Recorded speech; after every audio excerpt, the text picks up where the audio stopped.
So ito nga pala yung ating Yamaha PG1. Yan yung ating gamit ngayon, 115cc. So may Yamaha dito. Yan, bagong bago pa to.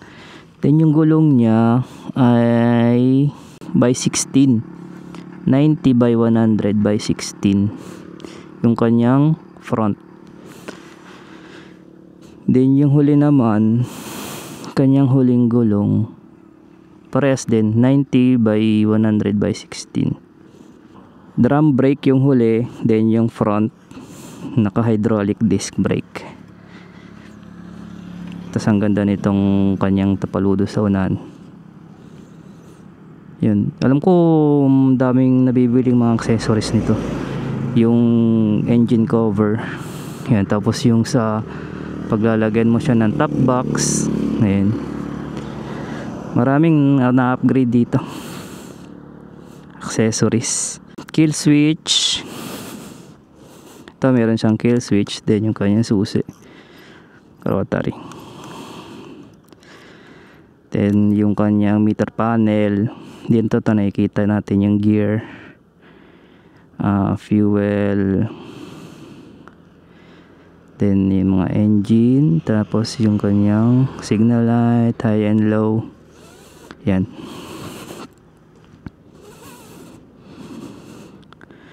Meron din pala siyang passing light. Ito. Let's go. Good morning guys. Ito ang ating Yamaha PG1 150.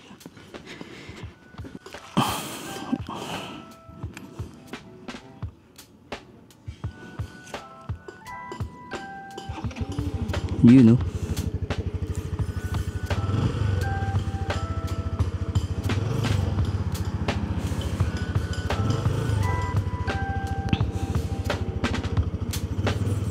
Wow. Lakas ng hatak.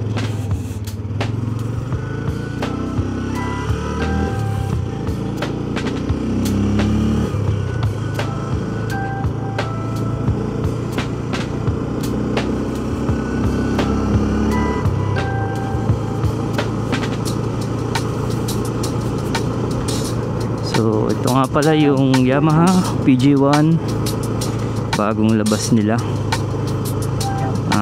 115cc, single overhead camshaft. Ito nga palang motor guys ay dadali natin sa kasa sa Yamaha.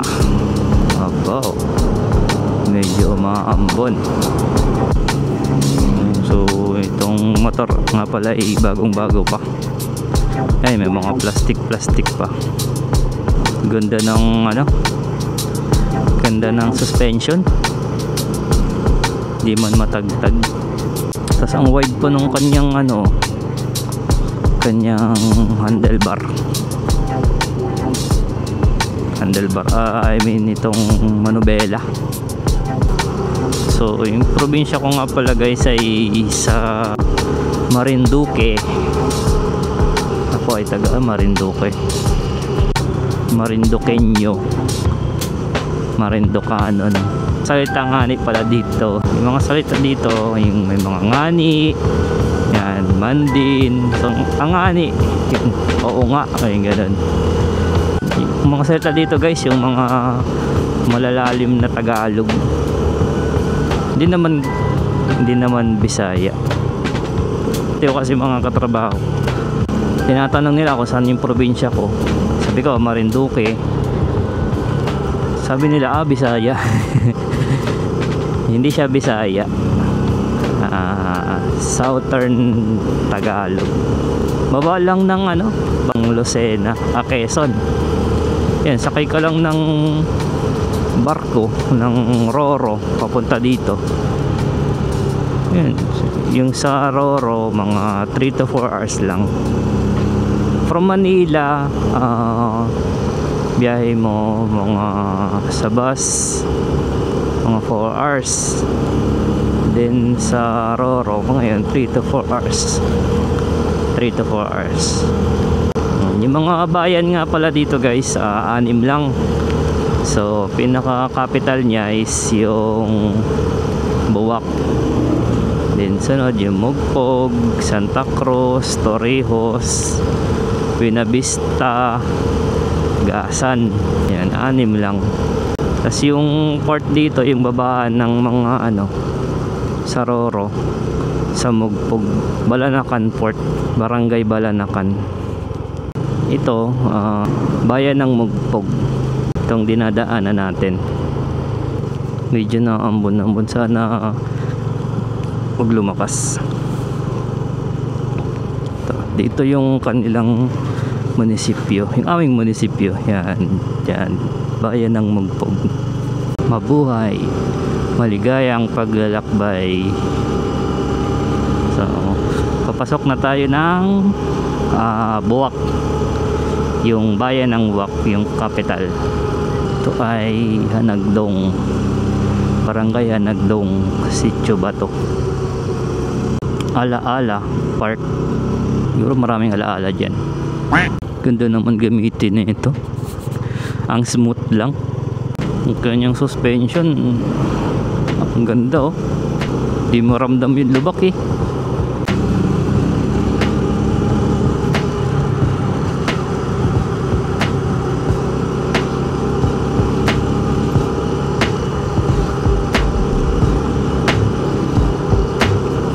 Doon tayo daan sa simbahan ng Buwak.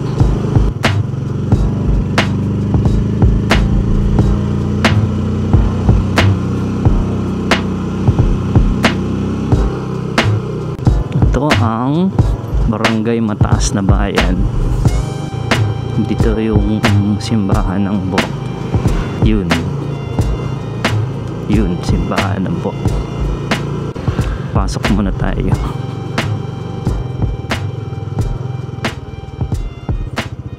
Concrete pavement.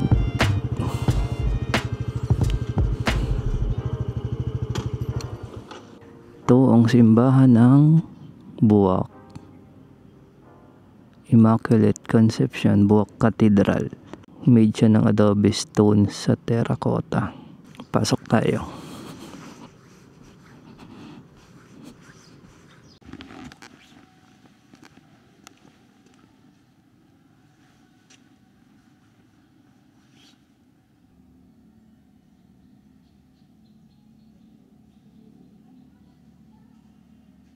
Okay, dumaan lang tayo sa Speedio, pogi. Hinahanap ko yung kickstart, wala nga pa kickstart. Okay, next time sa ibang simbahan naman, lilibot ko kayo dito sa mga simbahan sa Marinduque. Morions, The Buwak Hotel. Kadalasan dito nag-i-stay yung mga turista pagka napunta dito sa Marinduque, sa Buwak Hotel. So ito nga pala yung bayan ng Buwak, guys. Barangay Moralion, Buwak.